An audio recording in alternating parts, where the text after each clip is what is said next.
Ela está ali, sentada diante do tribunal, com um tipo de expressão que confunde até quem já viu centenas de casos parecidos. Mãos inquietas, postura retraída, mas um brilho de convicção nos olhos, como alguém que acredita que ainda vai voltar para casa. Ao redor, advogados, familiares, policiais, todos atentos ao mesmo detalhe. Aquela adolescente não parecia carregar o peso de uma acusação de homicídio. Seus defensores tinham repetido durante meses que ela agiu para se proteger, que recuou, que teve medo real, que não queria lutar. Mas nos bastidores desse processo, enquanto câmeras registravam cada movimento, surgia um dilema que colocaria em xeque a versão tão cuidadosamente construída pela defesa. Um vídeo, mensagens antigas, testemunhos contraditórios e uma série de decisões tomadas entre minutos e segundos. Tudo isso transformaria uma briga de adolescentes em um caso que ainda hoje provoca debate sobre medo, impulsividade e responsabilidade. Antes de entender essa noite, é essencial conhecer quem eram essas duas adolescentes antes de os acontecimentos tomarem um rumo fatal. Para a maior parte da comunidade, Alia Coluberson e Brianna Barazini não representavam ameaça ou perigo. Eram jovens, com planos, rotinas de estudo, círculos de amigos e conflitos típicos da idade. Alia era conhecida como alguém expansiva, carismática, com facilidade em fazer novas amizades. Tinha uma personalidade intensa, que atraía pessoas, e às vezes conflitos.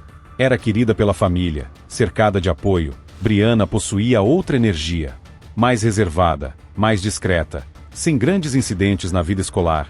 Trabalhava, estudava, mantinha um círculo menor de amizades.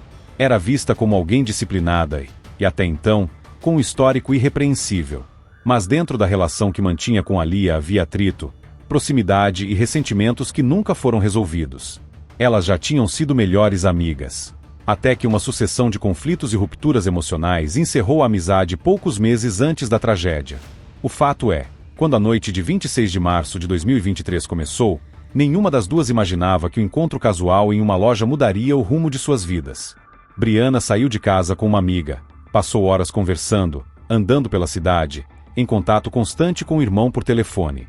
Não havia indícios de risco, nenhuma intenção explícita de confronto. Era um domingo comum. Até que, por volta das 11h45 da noite, não imaginava que Alia e seus amigos já estavam ali dentro. O que aconteceu nos minutos seguintes, antes mesmo de saírem da loja, definiu todo o percurso que levaria à tragédia. Um insulto, uma reação instantânea, um histórico não resolvido, e uma fúria que cresceu rápido demais para ser contida. É nesse ponto da história, dentro daquela loja, que o caso começa realmente a ganhar forma. Brianna sai primeiro. Assim que vê Brianna sair, avança. A voz elevada, o tom de desafio, toda a tensão acumulada nos meses anteriores agora se condensa em segundos. A gravação do celular de um dos amigos de Alia não apenas registra o confronto, ajuda a moldar a versão que a acusação usaria depois, quadro a quadro, para reconstruir o que aconteceu. E então surge o primeiro elemento crucial. Enquanto Alia avança, Brianna recua. Não uma, não duas, mas muitas vezes. A gravação mostra passos curtos, não a postura de ataque. É nesse momento que a faca aparece. Pequena, dobrável, retirada do bolso de seu uniforme de trabalho. Ela não avança com ela exibe, enquanto continua retrocedendo. Mesmo vendo a lâmina, Alia não para. Alia dá um passo firme para frente, e Brianna, tomada pelo pânico, faz um movimento rápido e cheio de força. A lâmina perfura uma região crítica, logo abaixo da clavícula. Um ponto vulnerável. Um ponto que ninguém, no calor da briga, imagina que possa ser fatal. Alia dá um passo para trás, mas não cai. Ela continua lutando. Ainda arrasta Brianna pelos cabelos, ainda avança, ainda golpeia com as mãos. A adrenalina faz o corpo ignorar a gravidade do ferimento. A faca cai no chão. As duas se separam. E então começa o segundo ato dessa tragédia, a percepção. Brianna corre para o carro com a amiga, ainda sem saber o que realmente aconteceu. Algumas pessoas riem, outras discutem. Ninguém compreende de imediato o que está prestes a começar. Alia segue para a caminhonete prata onde seus amigos a aguardam, caminhando com dificuldade. Ela entra no veículo, respira rápido, tenta falar. E alguém nota. Há sangue onde antes não havia nada. Não é uma gota, não é um arranhão. É intenso, profundo, alarmante. Um de seus amigos observa a mancha sombria se expandir e sua respiração falhar. O irmão dela corre, puxa a camisa, pressiona o ferimento, a confusão toma conta do estacionamento enquanto alguém liga para a emergência. Em menos de 1 minuto, o que era uma briga se torna uma corrida contra o tempo. A Lia começa a perder a força. Sua respiração oscila. O pânico dá lugar ao silêncio.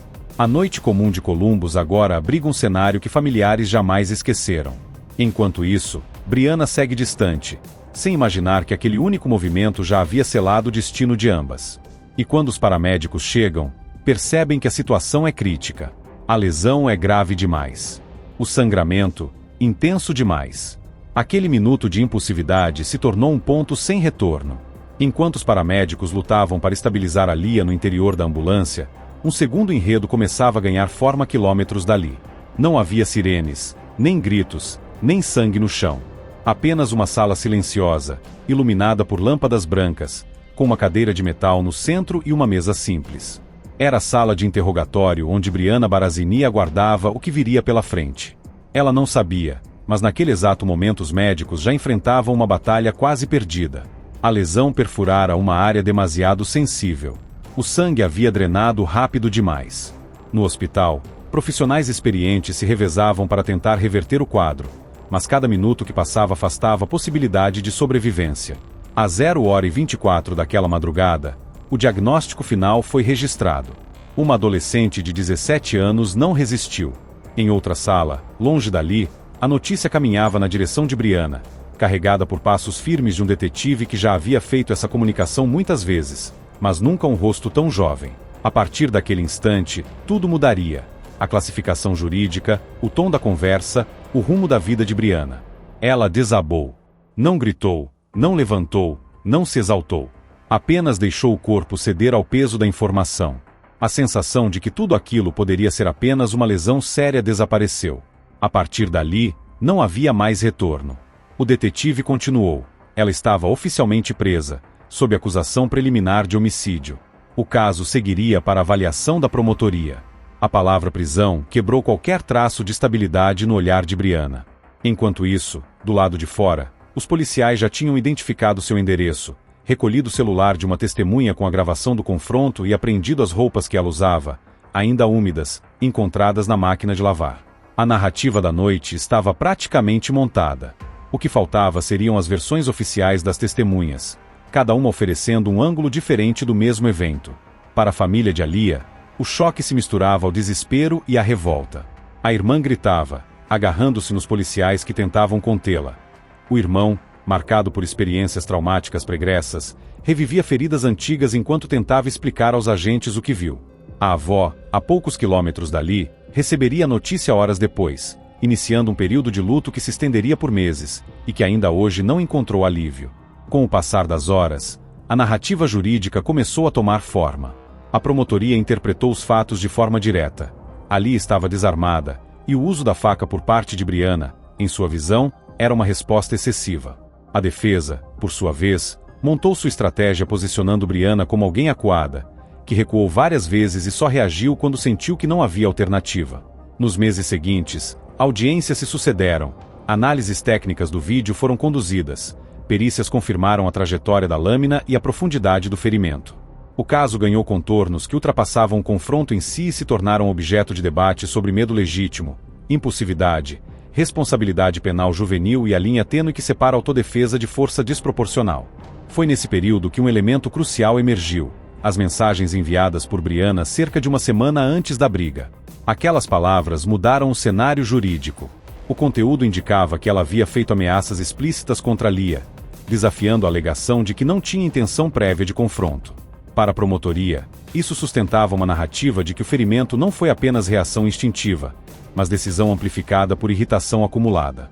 A defesa lutou para impedir que essas mensagens fossem utilizadas no julgamento, argumentando que eram descontextualizadas, escritas no calor de uma briga virtual e insuficientes para provar intenção real. Mas o juiz discordou. Determinou que seriam apresentadas ao júri. Com isso, toda a estratégia montada pela defesa sofreu um golpe profundo. O risco de que a acusação se transformasse em condenação por homicídio cresceu exponencialmente. A partir desse momento, o caso tomou um rumo inesperado. Para evitar a possibilidade de uma sentença longa, a defesa de Brianna negociou um acordo.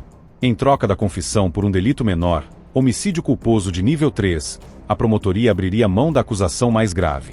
O acordo garantiria que ela cumprisse pena, mas impediria um resultado mais devastador.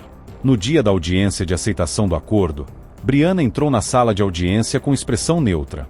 O juiz leu o documento, questionou suas intenções, reforçou as consequências e finalmente registrou a confissão. Era um ponto de virada definitivo.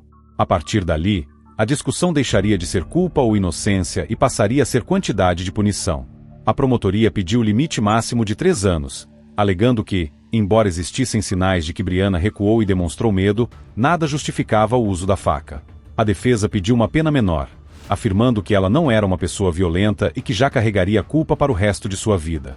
Quando o juiz iniciou a leitura da sentença, o silêncio se espalhou pelo tribunal. Ele reconheceu que, tecnicamente, Brianna poderia receber liberdade condicional, mas recusou essa possibilidade. Em seguida, anunciou 3 anos de prisão, com direito a considerar uma liberação antecipada no futuro. Era o desfecho formal de um caso que nunca encontraria verdadeiro encerramento emocional para nenhuma das famílias. Brianna foi levada sob custódia. Alia, por sua vez, continuava presente apenas nas memórias de quem a amava. Uma amizade interrompida, um insulto que reacendeu mágoas antigas, uma sucessão de decisões impulsivas, e um desfecho que poderia ter sido evitado em vários pontos.